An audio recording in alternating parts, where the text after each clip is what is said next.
Hari ini tanggal 23 September 2025. Dunia menyaksikan. Namun, kisah Palestina terus ditulis dalam babak kesedihan dan ketahanan. Apa yang kita saksikan bukan hanya konflik jauh yang diberitakan di berita malam, tetapi tragedi kemanusiaan yang mendalam yang terjadi secara nyata. Udara di Gaza tebal dengan debu dari puing-puing dan bau putus asa yang menyengat.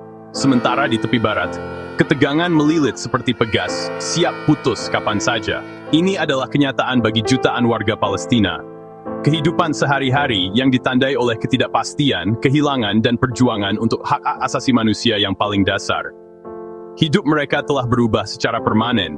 Masa depan mereka tergantung pada keseimbangan manuver politik dan operasi militer. Situasinya telah mencapai titik kritis, titik tanpa kembali bagi banyak orang. Angka-angka, meskipun mengejutkan, hanya menceritakan sebagian kecil dari kisah. Di balik setiap statistik ada wajah, keluarga, mimpi yang hancur. Komunitas internasional bergulat dengan bahasa diplomatik dan resolusi, tetapi di lapangan, mata uangnya adalah kelangsungan hidup. Sebuah pemandangan penderitaan mendalam yang menuntut perhatian tak tergoyahkan dan empati kita yang mendalam. Kata kelaparan itu artinya kegagalan yang parah banget. Di bulan September 2025, kegagalan itu resmi diumumkan di wilayah Gaza. Badan Bantuan dan Pekerjaan PBB mengkonfirmasi kelaparan sudah melewati batas dan jadi bencana kelaparan besar-besaran. Ini bukan bencana alam, ini bencana buatan manusia. Akses yang dibatasi, infrastruktur yang hancur, konflik yang terus-menerus. Prediksinya bahkan lebih menakutkan. Kelaparan diperkirakan akan menyebar ke Deir al-Balah, Khan Yunis.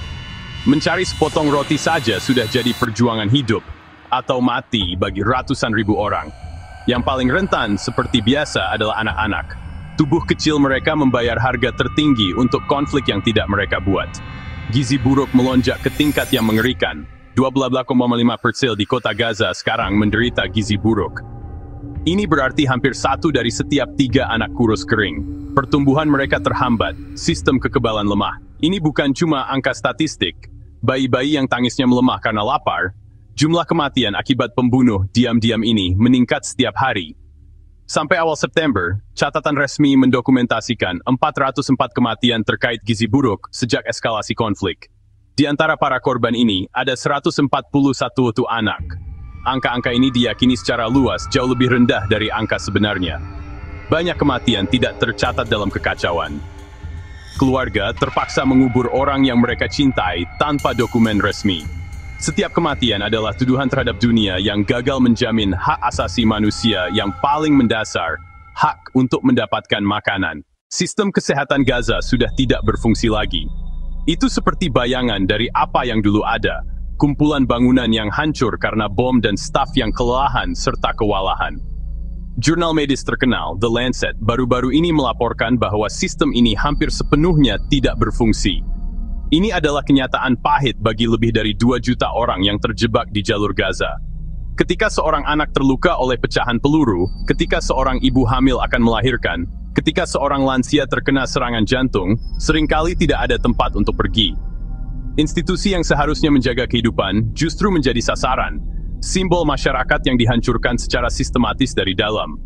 Kerusakan fisiknya sangat parah dan tampaknya disengaja. Human Rights Watch melaporkan bahwa hampir 84% dari semua fasilitas kesehatan di Gaza telah rusak atau hancur total. Ini termasuk rumah sakit, klinik perawatan primer, dan bangsal bersalin.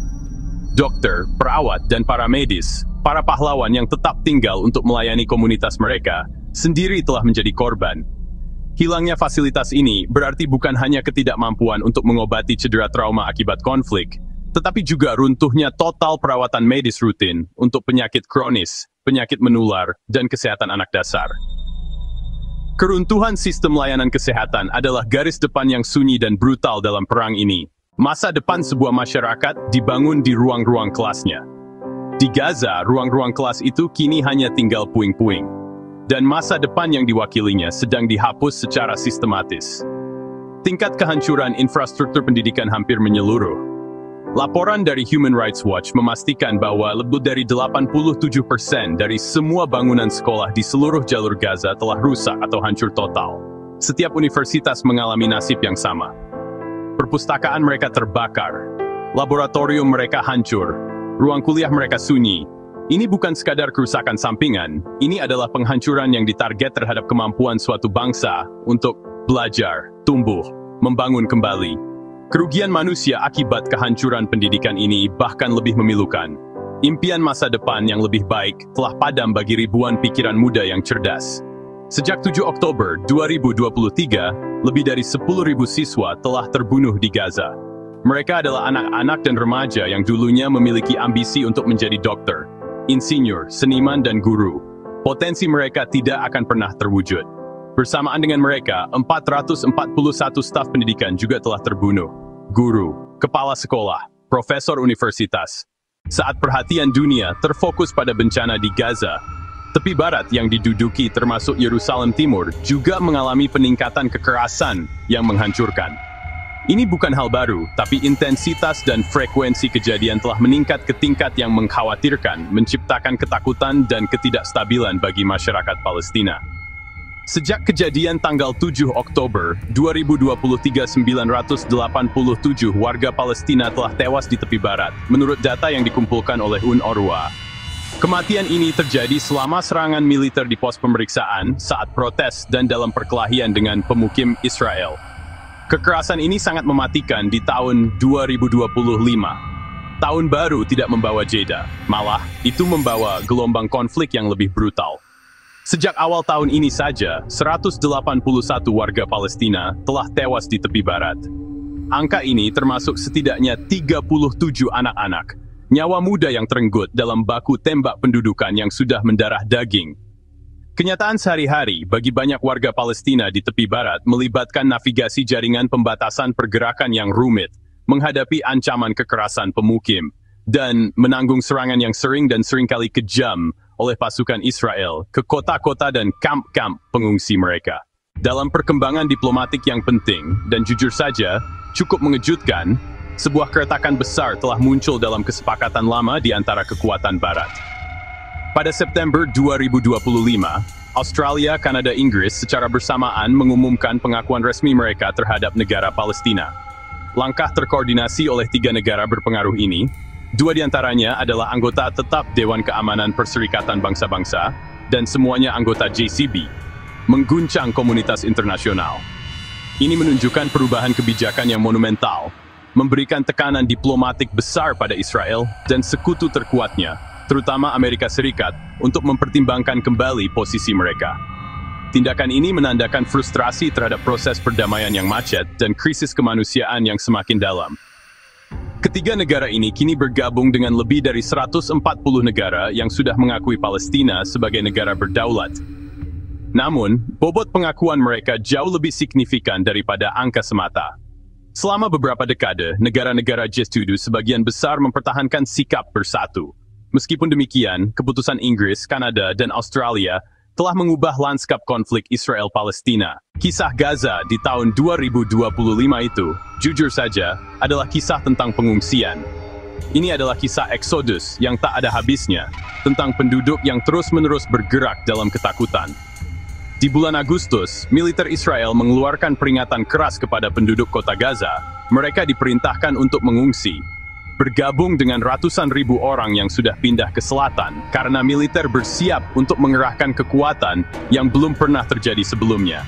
Perintah ini memicu gelombang kepanikan massal dan pelarian, memaksa keluarga-keluarga untuk sekali lagi meninggalkan rumah mereka, meninggalkan barang-barang mereka, dan meninggalkan sisa-sisa kehidupan lama mereka tanpa jaminan keamanan. Skala pengungsian ini sulit untuk dipahami. Pertahanan Sipil Palestina mengatakan sekitar 450.000 orang melarikan diri setelah perintah Agustus. Selain itu, banyak yang sudah mengungsi berkali-kali sejak konflik dimulai hampir 2 tahun lalu. Jalan-jalan menuju selatan menjadi sungai manusia. Pria, wanita, anak-anak, orang tua. Banyak yang berjalan kaki membawa apapun yang bisa diselamatkan. Mereka bergerak melalui lanskap reruntuhan, di bawah ancaman serangan udara. Perjalanan mereka adalah bukti naluri bertahan hidup. Tidak ada tempat yang aman, hanya pencarian tempat yang mungkin lebih aman. Saat kita berada di bulan September 2025, keadaan di Palestina sangat hancur. Gaza adalah tempat kelaparan dan reruntuhan. Sistem kesehatan hancur total.